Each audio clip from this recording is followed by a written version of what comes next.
Good evening, this side Pooja Gupta and you are watching my channel. तो students, आज का session जो है आपका इंग्लिश का है, ये डिटेल वर्जन है।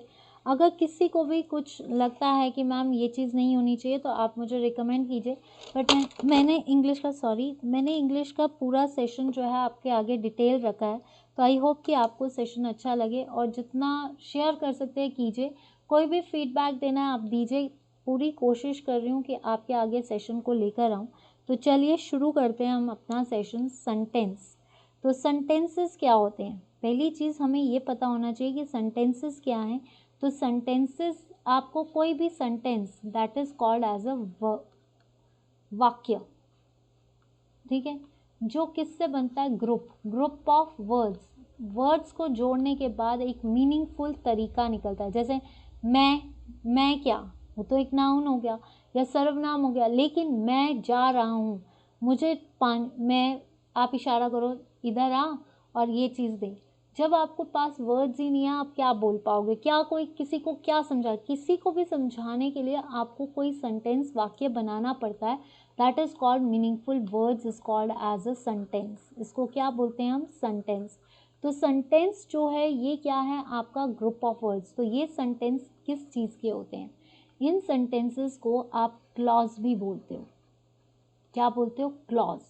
क्लॉज जो है that is the group of sentences. जितने भी सेंटेंसेस हैं उनका एक meaningful word banana, that is called clause. ये दो तरह के होते हैं, एक होता है इंडिपेंडेंट और एक होता है डिपेंडेंट। इंडिपेंडेंट जो अपने आप में ही कंप्लीट है, जिसको किसी का सहारा नहीं चाहिए।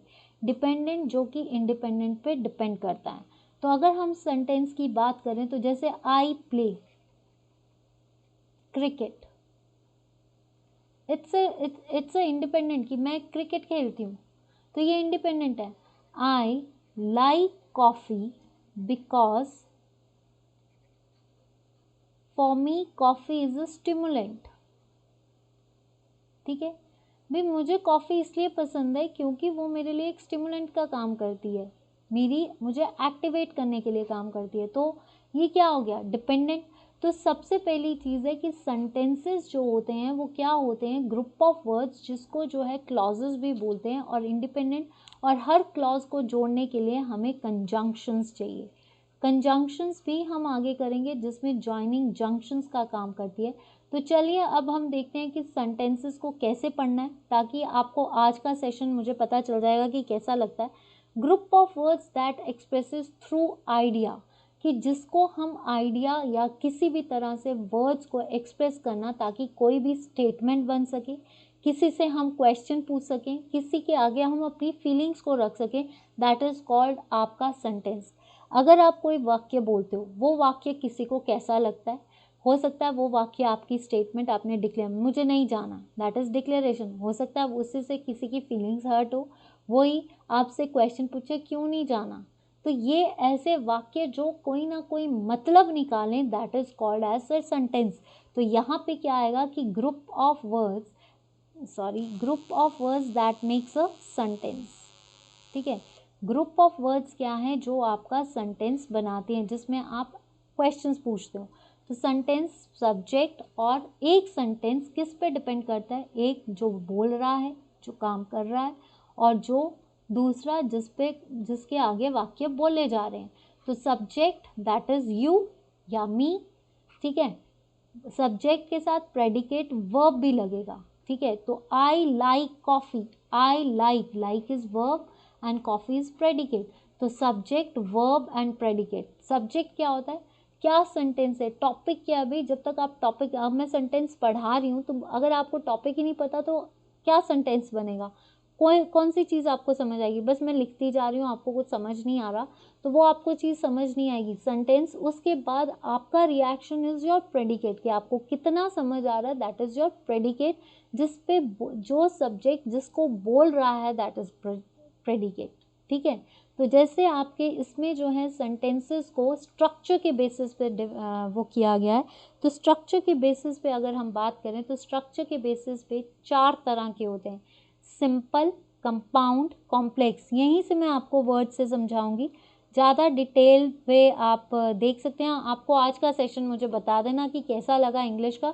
अगर आपको ऐसा सेशन नहीं चाहिए तब भी, क्योंकि आपको मैं एक चीज़ बता देती हूँ, हर थर्सडे को आपकी इंग्लिश की क्लास होती है MCQ वाइज, आप उनको भी देख सकते हैं, ठीक है। ये भी देखिए, उसके साथ अगर MCQs भी देखेंगे तो आपका क्लियर हो जाएगा। That is the previous paper sessions. तो 4 सेंटेंसेस होते हैं सिंपल, जो बिल्कुल सिंपल है, जो सिंपल वाक्य आप बोलते हो, मैं जाता, मैं करता, दैट इज, तो वो इंडिपेंडेंट है, जो किसी पे डिपेंड ना, जो अपने आप में ही कंप्लीट है, दैट इज इंडिपेंडेंट। जैसे जिसमें सिर्फ एक सब्जेक्ट, एक प्रेडिकेट चाहिए। एक सब्जेक्ट होगा I and predicate play, I play, I speak, तो आई मैं हूँ और स्पीक भाई मैं बोलती हूँ, इसमें मैं इंडिपेंडेंट हूँ, मैं कुछ भी बोल सकती हूँ। तो दैट इज द, ये है इंडिपेंडेंट क्लॉज, जिसमें सिंपल सेंटेंस, जैसे शी जम्प्ड, चीता रैन, तो शी इज द सब्जेक्ट, वो कूद गई भाई। I speak, I play, you listen, that is the incomplete, कि तुम सुन रहे हो। ये जो सेंटेंसेस सिंपल है, जिसमें कोई किसी पे डिपेंडेंट नहीं है, दैट इज आपका सिंपल सेंटेंस, और ये इंडिपेंडेंट क्लॉज पे डिपेंड करता है, ठीक है।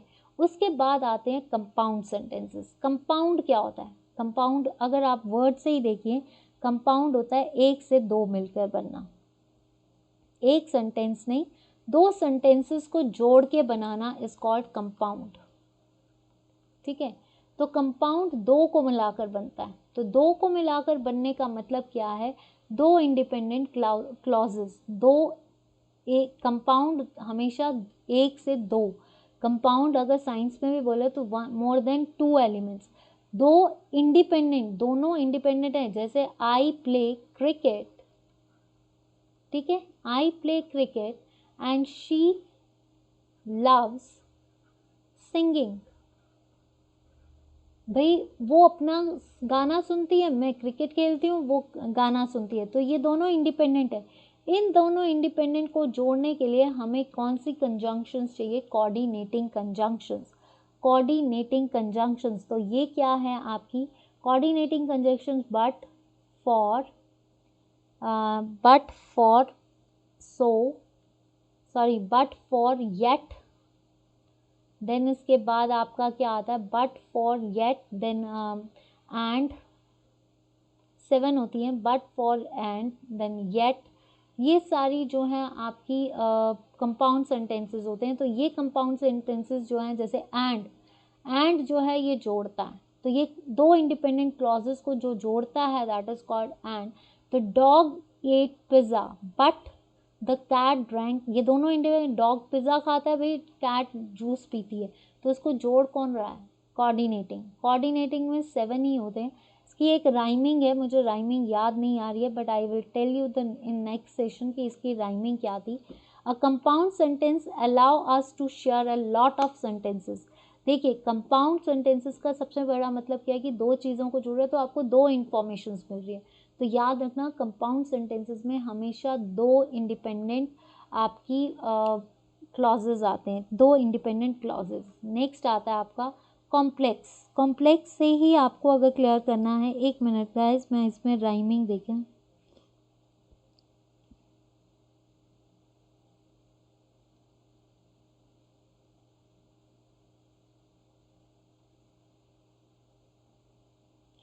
मैं नहीं करवाया पर मुझे अभी याद नहीं आ रहा।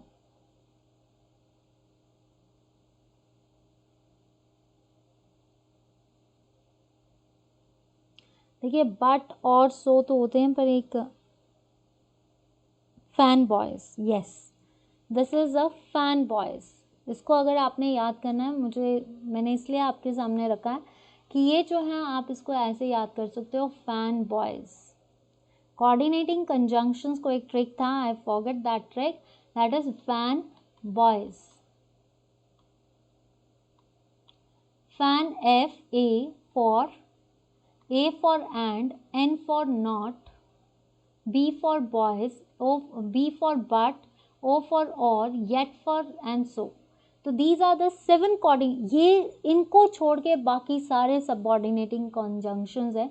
इनको याद रखना फैन बॉयज़। तो I am so sorry that कि फैन बॉयज़ जो हैं दीज आर, तो इनको जोड़ने के बाद आपकी कोऑर्डिनेटिंग कंजंक्शंस इन 7 वर्ड्स पे डिपेंड करता है, ठीक है। नेक्स्ट आता है आपका कॉम्प्लेक्स। इसमें क्या होगा, कॉम्प्लेक्स का मतलब क्या है कि एक इंडिपेंडेंट दो डिपेंडेंट, कि एक इंडिपेंडेंट क्लॉज है और बाकी जो हैं वो इस पे डिपेंड करते हैं। जैसे इसमें हम जो हैं क्लॉजेस लेते हैं, जैसे एक डिपेंडेंट क्लॉज जो होता है, जो भी डिपेंड, याद रखना जो चीज़ें डिपेंडेंट होती हैं उनको सपोर्ट चाहिए होता है, जो इंडिपेंडेंट होता है उनको सपोर्ट नहीं चाहिए होता, वो हमेशा कोऑर्डिनेट करते हैं, साथ चलते हैं।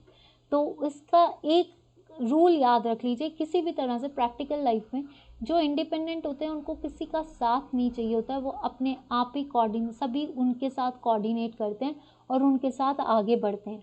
जो डिपेंडेंट होते हैं उनको हमेशा सपोर्ट की ज़रूरत होती है। तो डिपेंडेंट के लिए, सपोर्ट के लिए सबऑर्डिनेटिंग कंजंक्शंस, जितने भी डिपेंडेंट क्लॉजेज होंगे उनके लिए सबऑर्डिनेटिंग कंजंक्शंस यूज़ करो, चाहे उसमें आप ऑलवेज, बिकॉज, आपका सो, ये मतलब कुछ भी, whomsoever, ये सारी। तो इसमें जो है कंटेन्स, इसमें सब्जेक्ट एंड वर्ब आता है, लेकिन ये दोनों अपने थॉट्स को एक्सप्लेन नहीं कर सकते। जो डिपेंडेंट क्लॉजेज है वो तब तक एक्सप्लेन नहीं करेंगे अपने क्लॉजेज को जब तक उनको इंडिपेंडेंट नहीं मिलेगा। तो जैसे मान लो, when he was on aeroplane the man bought cookies, कोई कंप्लीट नहीं हुआ। When he was on aeroplane the man bought cookies but not brownies, कि भाई मैन, अब देखो, when he was on airplane में था, वो कुकीज़ तो लाया, मैन बॉट कुकीज़, पर उसकी जगह क्या लाया, तो बट नॉट ब्राउनीज। तो ये जो थे आपके इंडिपेंडेंट क्लॉज, और इसके साथ क्या लगेगी, इंडिपेंडेंट एंड आई सी को जोड़ने के लिए, डिपेंडेंट क्लॉज को जोड़ने के लिए हमेशा क्या लगेगा, सबऑर्डिनेटिंग कंजंक्शन। नेक्स्ट आता है compound complex sentences. Compound complex sentences कौन से हैं, two or more independent clauses at compound complex, sorry ये कॉम्प्लेक्स आ गया, कंपाउंड। देखिए कंपाउंड का मतलब क्या था, दो इंडिपेंडेंट क्लॉजेस जिसके साथ कॉम्प्लेक्स क्या आ रहा है, वन डिपेंडेंट क्लॉज।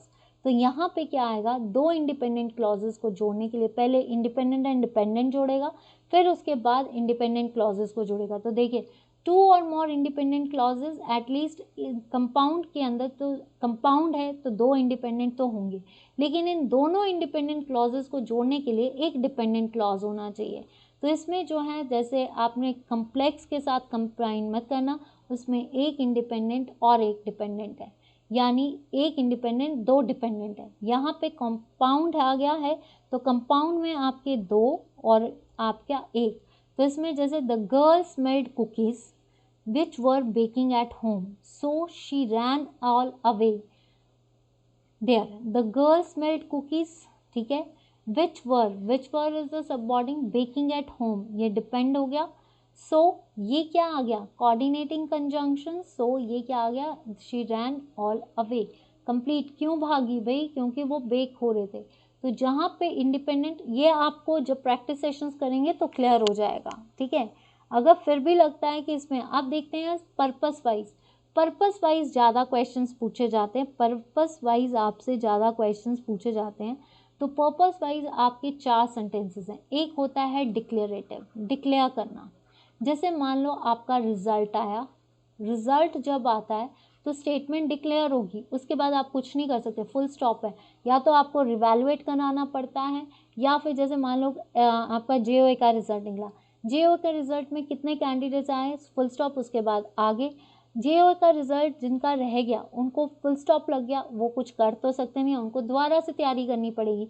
तो डिक्लेरेटिव में जिसमें स्टेटमेंट एक बार आ जाए, रिजल्ट घोषित हो जाए, अगर गवर्नमेंट ने कोई मोनेटाइजेशन पे निकाल दिए, कोविड का लॉकडाउन अगर गवर्नमेंट ने निकाल दिया कि कल से लॉकडाउन होगा, एक स्टेटमेंट आ गई, उसके बाद हम कुछ नहीं कर सकते, we have to follow that is the full stop. Declarative मतलब स्टेटमेंट है, आ चुकी है, उसके बाद हमारे पास कोई ऑप्शन नहीं है, करना मीन्स रुक जाओ, इसी को फॉलो करना पड़ेगा।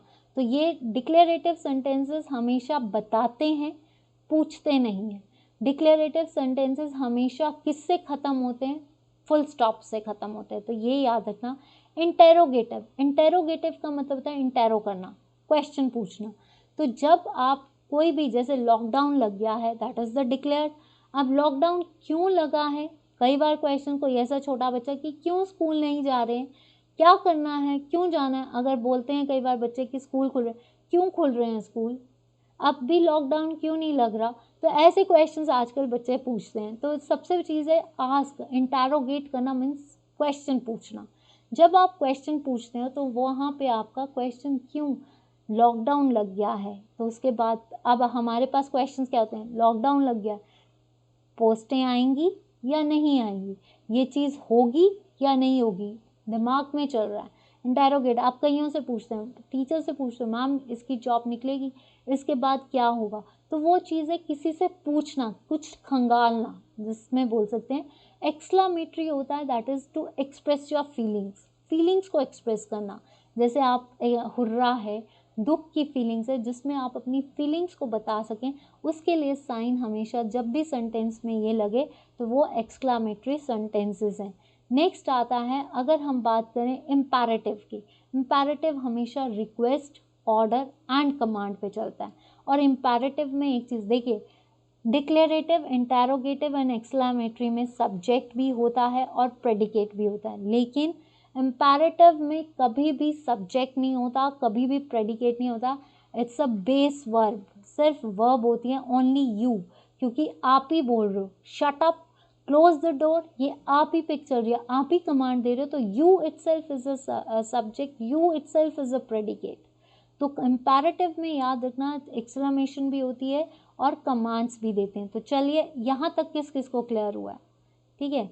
तो देखिए, डिक्लेरेटिव जो स्टेटमेंट्स देता है, जो हमें बताता है, जिसमें हम आपका result is declared, J O result is out, that is the statement, full stop. अब आप सारे आंसर की आप अपना रिजल्ट देखना शुरू हो गए, किसी का क्लियर किसी का नहीं, तो वो क्या आ गया, सब्जेक्ट क्या था, रिजल्ट, डिक्लेयर्ड, वर्ब आ गई, ठीक है, ये चीज़ क्लियर। इंटैरोगेटिव, इंटैरोगेटिव में you are asking something, interviews में जाते हो, आपसे पूछा जाता है what is this, what is your name, ask, आपसे पूछी जाती है आपकी इंफॉर्मेशन, तो वहाँ इंटैरोगेट क्यों किया जाता है।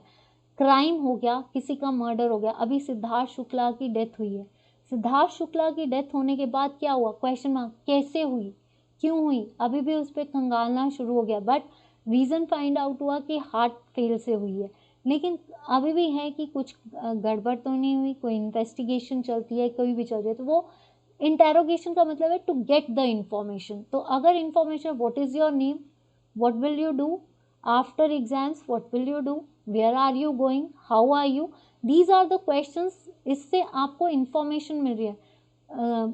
सुशांत राजपूत मरा तो कैसे मरा, who killed him, what happened, ये सारे क्वेश्चंस, हुआ क्या था। आपके क्वेश्चंस ऐसे भी हैं, मैम को क्या हुआ है, मैम ने क्यों छोड़ा, these are the informations you are getting for that. But interrogative का मतलब है इंफॉर्मेशन लेना, आपके क्वेश्चंस हैं, उन क्वेश्चंस के टाइम आने पे आंसर्स जरूर दूंगी, बट जैसे आप पूछते रहते हो, हर जगह पूछते हो, मैम क्या है, क्यों हुआ, कैसे हुआ, तो ये इंफॉर्मेशन को निकालना है, that is interrogative. I hope कि आपको क्लियर हो गया। नेक्स्ट आता है इम्पैरेटिव, इम्पैरेटिव का मतलब है कमांड करना, किसी को कमांड देना, go and sit there, this is the command, please shut the door, you are requesting, इसमें आप बोल रहे हो, इसमें सब्जेक्ट आप ही हो, जहाँ पे कमांड की बात आती है वो होते हैं इम्पैरेटिव, जहाँ पे भी आप कमांड दे रहे हो वो वाक्य आपके इम्पैरेटिव ही होंगे, उसमें कोई सब्जेक्ट नहीं होता, उसमें subject itself is you, please bring a glass of water for me, please shut the door, these are all the steps, do not go there, you are commanding them, please don't go there, you are requesting them। तो इसमें imperative जिसमें request है, order है।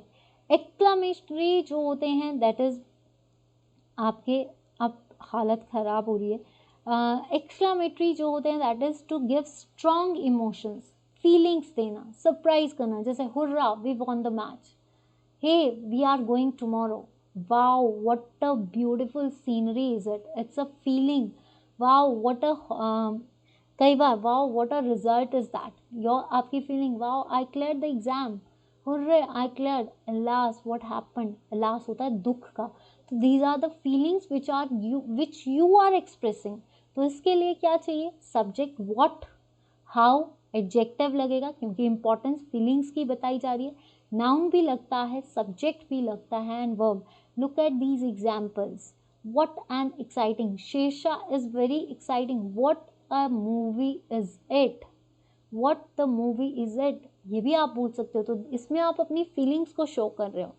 तो जो आपको feelings show करता है, जो आपके इम्पेरेटिव होता है, दैट इज कमांड। तो इस वे से जो है आपका सेंटेंसेस जो है आपको क्लियर हो गया। आई होप कि आपको ये चीज़ क्लियर होगी है। अगर आपको आज का सेशन अच्छा लगा तो प्लीज़ मुझे ज़रूर बताना कि आपको इंग्लिश का सेशन कैसा लगा। Guys please share that. मैं अपनी तरफ से पूरी कोशिश कर रही हूँ, रात दिन लगी हुई हूँ, जस्ट इसलिए कि आपके साथ खड़ी रहूँ और मैक्सिमम टू मैक्सिमम हम इस सेशंस को कवर करें और जल्द से जल्द आपके साथ मैं लाइव सेशंस लाऊं। तो अब आप मेरा साथ कितना देते हैं, तो please guys share it, viral कीजिए वीडियोस को जैसे आप करते हो, वायरल इन द सेंस जितना आप शेयर करोगे, सब्सक्राइब कीजिए, वीडियोस को लाइक कीजिए।